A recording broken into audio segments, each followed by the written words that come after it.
environment of Nevada inspired this sand frame. In fact, both the Mojave and Great Basin Desert extend into Nevada. Deserts are dry and arid, though a common misconception is that they are lifeless and cold. Many plants and animals have adapted to a lack of water. Temperatures can also be very cool at night. For your frame, you will need a frame, a flat brush, colored sand, wax paper, scissors, and craft sticks. Let's travel to the desert with Cheryl. Let's take a look at our frame. Actually, what we're going to be doing is using stencils and glue and sand to do it. So let me show you how we start.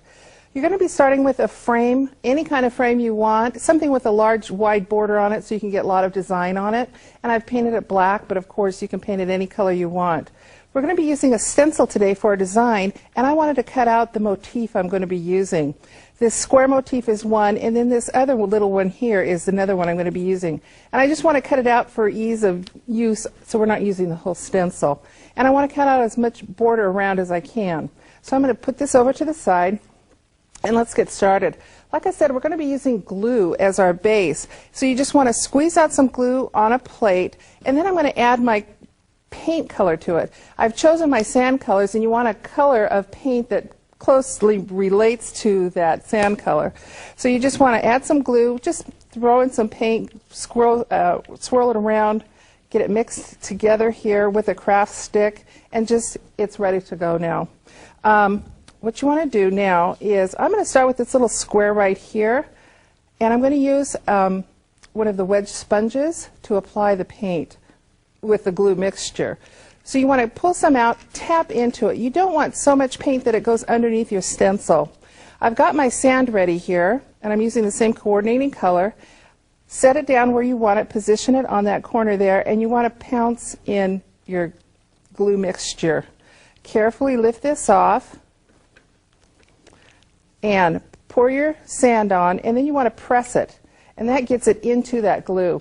Now off to the side here I've got a piece of wax paper, and you want to, so you can keep that sand, just pounce it off, and you can continue using that. You can just pour it right back into the bag. I want to do all four corners at once. It's easier than trying to get all the colors on there, and then you've got a mixed amount of sand over here. So I would do all four corners of that first. Now let's go on to the next color. I want to line this up with the corner here, leaving about a 1/4 of an inch edge, and I'm going to be using my lighter turquoise. Again, pull some paint out, tap into it, pounce carefully on your frame. You might need a little bit more, but you don't want so much that it goes underneath. You want enough so that it will hold that sand in place. My next color. And again, and it doesn't get into that other one because it's almost already dry. So again, pounce off on your next piece of wax paper. And see how pretty that is? Now the color will really show up with that sand. It just accentuates it. I'm going to reposition that stencil, and now I'm going to do my two other colors here. Again, into the paint, glue mixture, pounce on, evenly applying. You might want to do one color at a time rather than what I did here, mix them all together. That way it won't dry out on the plate. And again, the stencils can be reused. Just clean them off in water and you're ready to go. So add more sand and pounce off. Now for the detail, I used the glue straight out of the bottle. And what you want to do is just make sure that you've got a nice clean tip.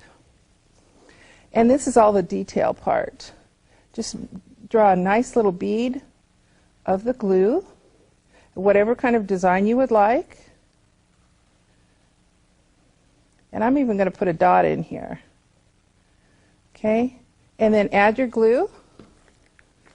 Add the sand over the glue. Now you have to be kind of careful here. You don't want to press it in, and you just want to lightly pounce it off. You're ready to go.